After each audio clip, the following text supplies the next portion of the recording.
Dubai news one में आप तमाम लोगों को वेलकम करती हैं। दुबई हुकूमत की जानिब से लेबर के लिए एक बहुत ही बड़े ऐलान को कर दिया गया है। सब जो वर्कर हज़रात दुबई के अंदर मौजूद हैं, यूएई के अंदर मौजूद हैं, उन तमाम लोगों के लिए एक बड़ी खुशखबरी आ चुकी है।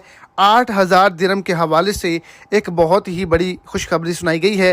तो जितने भी वर्कर हज़रात हैं जो दुबई के अंदर काम करते हैं और जिनका ताल्लुक पाकिस्तान से है, इंडिया से है, बांग्लादेश से है, वो इस वीडियो को एंड तक लाजमी तौर पर देखें। और अगर इस चैनल पर आप फर्स्ट टाइम है तो लाजमी से चैनल को सब्सक्राइब कर दें, वीडियो को लाइक कर दें और अपने दोस्तों तक इसको ज्यादा से ज्यादा शेयर करें। तो पूरे यूएई के अंदर, दुबई के अंदर, शारजा के अंदर, अबू धाबी के अंदर, अजमान के अंदर, फजीरा के अंदर और दीगर जितने भी छोटे बड़े शहर हैं, उन तमाम शहरों पर मौजूद जो वर्कर हज़रात हैं उनके लिए बड़ी खुशखबरी है कि अगर आप तमाम लोग वहां पर 1 साल का अरसा गुजार चुके हैं और आप तमाम लोगों का वहां पर बैंक अकाउंट है और आप तमाम लोगों की सैलरी 1,000 दिरहम या 2,000 दिरहम है, तो आप 1 साल के लिए अपने बैंक से 8,000 दिरहम का लोन ले सकते हैं और 1 साल के अंदर इसको बआसानी वापस भी कर सकते हैं।